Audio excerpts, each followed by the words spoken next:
Hey ladies and gentlemen, welcome back to another HD broadcast, and today we're going to be looking at another ladder match. It is going to be myself playing, of course, and I'm still rocking Murloc the Marine. It's really grown on me. At first, when I got it at BlizzCon and I looked at the card, I was like, I don't really care much for a Murloc Marine, but it's definitely grown on me a little bit, and I've had some people compliment me already, so it's pretty cool.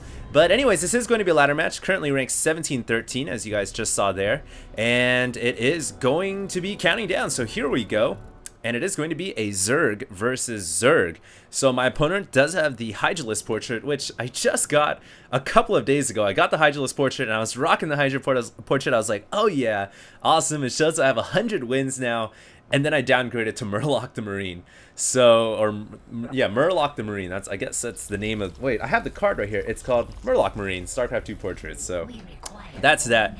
But anyways, it is going to be a ZVZ, and it is going to be on Scrap Station. And there we go, somebody does recognize the Murloc Marine portrait. I think I've been talking about Murloc a little bit too much, but anyways, it is going to be a Zerg versus Zerg on Scrap Station, and this map is probably one of the funkiest maps in StarCraft 2, as I'm sure most of you guys know. It is a 1 versus 1, and it does have a decently long run distance. There I was just setting my health bars to always on because I just got done casting, and of course I set the health bars to selected.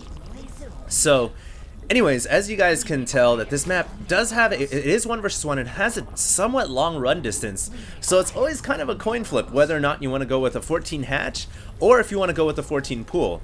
And at this point, when you're playing ZVZ, it really does depend on you whether or not you think you can hold off from early aggression by going for a 14 hatchery.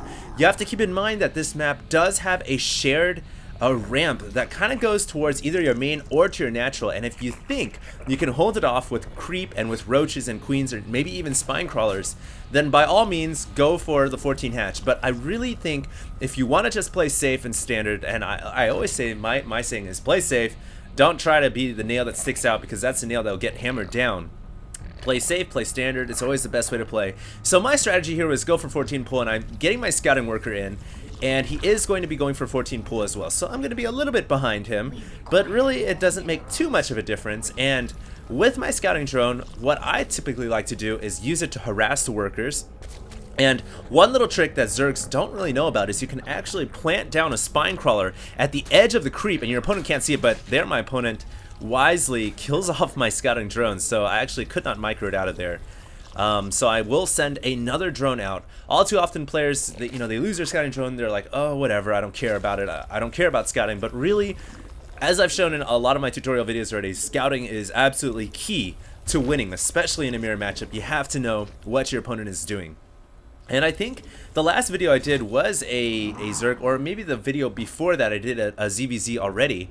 But I'm going to be doing another one. I just figure, ZVZ, it's a matchup that not everybody understands, and I don't claim to understand it either. It definitely can be confusing, but I figure this can help out a lot of people who are struggling in that regard.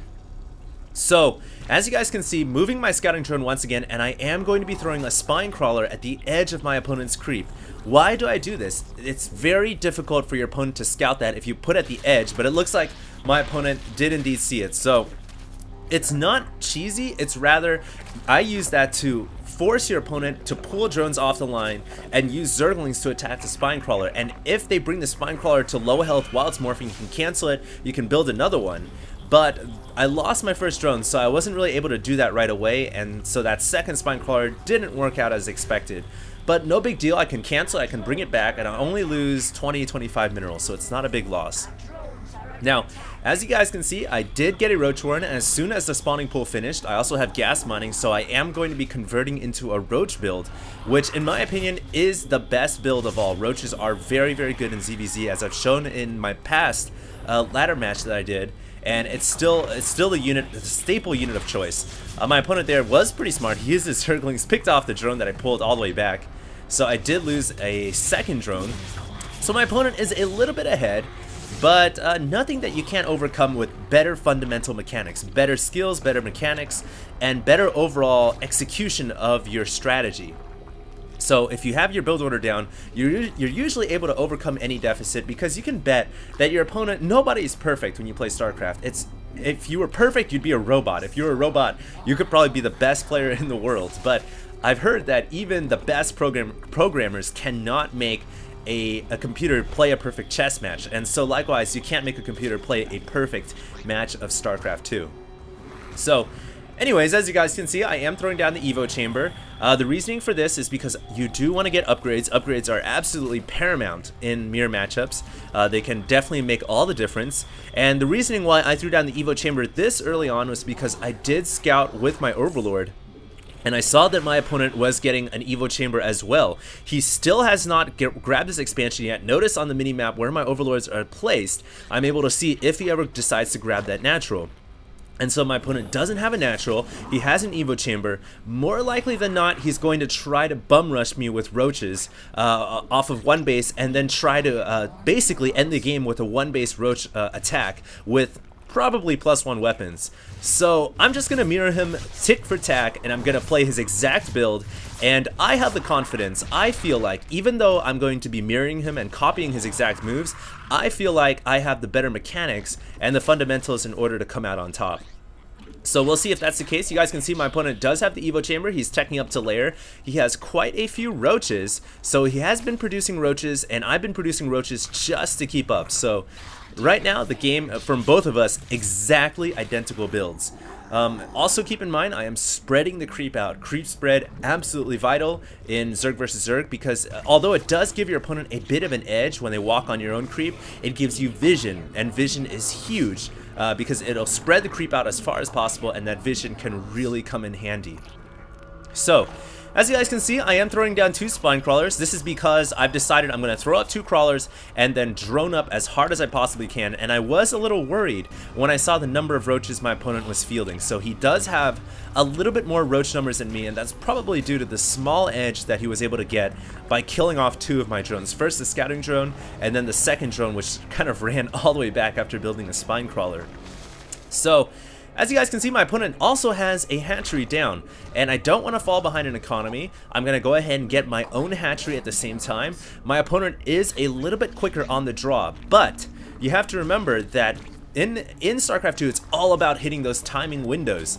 So when that hatchery is morphing in, it's not producing any income, it's not generating any revenue or making anything good for my opponent. It's just there, it's just morphing. So the best time to attack when your opponent is expanding is right when that hatchery finishes, because it's taken all that time to build and it has not provided any benefit for my opponent. So this is the best window of opportunity to attack, and that is why I'm moving out with my roaches. You guys can see my opponent also has an army of roaches, but wisely he produced more roaches as he saw me coming, and really that's because this map has such a long rush distance, you're able to react in time. However, the reasoning behind this push out, even though I didn't do any economic damage at all, I forced my opponent to produce more roaches. I didn't allow him to just go ahead and happily drone up and surpass me in economy. The other thing this push out allowed me to do was it allowed me to secure my own natural expansion. So during this fallback, during this retreat, I can micro, I can pick off some roaches, and I can continue to produce more roaches and fall back to my crawlers, which I've now lowered down to the shared ramp between the main and the natural. So, really just all about little timings, little pushes, all about mind games in StarCraft 2. And that was definitely one of those mind games. Pushing out so that I could force my opponent to make roaches and not drone up, and pushing out so I could secure my own natural expansion. So as you guys can see, continuing to drone up, I have my Overlord. I can see my opponent does have quite a healthy drone army as well, and I now have 2 Evo Chambers, both taking away those upgrades. I also have roach speed already finished, so both me and my opponent very, very close right now, and my opponent did decide to break down the rocks between our 2 bases, so the natural barrier is broken down. And this is, excuse me, this is going to come down completely to a micro battle now. If I can fall back to my spine crawlers, that's where I'm going to have a huge advantage. But my opponent does have +1 missile. At this point, I don't believe I had +1 missile, so he had a slight upgrade advantage over me. And there's no way, if your opponent has an upgrade advantage, you cannot afford to continue attacking. And right there, I actually killed my own roach by accident. So a big blunder right there for myself. But now that my upgrade has just kicked in, I do believe my missile just kicked in right there, I am going to be able to outpower and outmuscle my opponent. So you can see my opponent was trying to bust down that backdoor rock so he could open up an avenue of attack, but didn't quite work out to his advantage that time. I just pretty much slaughtered the entire Roach army. My opponent was a little bit over eager pushing out. And with that, I'm going to take this opportunity to mass drone. You guys can also see that my upgrades are still going. I just got Burrow and Tunneling Claws on the way as well. That's going to be absolutely huge because you can burrow the roaches, you can regenerate, burrow the ones that have the weakest health, and pretty much regenerate them back to full HP.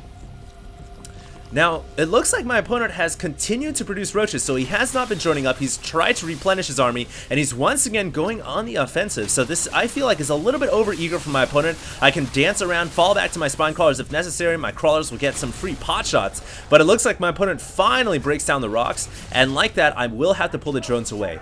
As you guys can see there, the best way to pull drones away from harm is to select them all and right-click on a mineral patch far away. That way they all stack up, but I am going to bring them back into the mining position now because I've been able to clear up all these roaches. And it looks like my opponent, a little bit overeager. He could have done a lot of damage. It was definitely a close battle, but with a little bit better economy. I did look at the replay of this game. I had about 2 or 3 more drones, and I have better upgrades right now. I actually have 2 missile and 1 carapace, whereas my opponent only had 2 missile. So my opponent was a little bit overeager, and he didn't really take advantage of. He busted down the central rocks, but he wasn't able to do any damage. And that's because I was able to micro away. And now I'm once again in another battle, but this time I'm attacking him, microing my roaches away from the drones to keep him away from getting surrounded. And I should have the better army in order to win this battle, because keep in mind I was able to kill off the majority of his roaches in that last attack. So as you guys can see, my opponent calls well played, and that was actually quite a close Zerg versus Zerg. It was definitely a nail biter for me when I was playing, and if you guys watch this game again, it really was down to just having an extra upgrade. I had 1 carapace, and that was the reason why I was able to beat him. So it was an extremely close battle, down to the hair, but it shows how important those upgrades are. And there you guys can see my opponent was a 1900 ranked Zerg on ladder. So I hope you guys enjoyed this ladder game. I'm hoping to not do any more Zerg versus Zerg because I know that matchup can get a little bit stale. But you know, this one was more of a kind of a roach micro, roach macro battle, and I thought it was pretty interesting. It definitely shows a little bit of the intricacies when it comes down to playing more long-term ZVZ rather than just pushing and exploiting that window. Unlike the last, I'm sure you guys remember the last game on Steps of War when I pushed out when my opponent had his hatchery up. This game when I pushed out, my opponent was able to respond in time because the map has such a longer rush distance. So that also shows how maps play such an essential and differing role when you're playing StarCraft 2. So just a couple of tips you guys can take home, and hopefully this improves your game. And I think that's about it. I've been rambling on for a little bit too long. I'm going to admire Murloc the Marine a little bit more, and hopefully you guys enjoyed this video. Stay tuned for more games, guys. HD, signing out.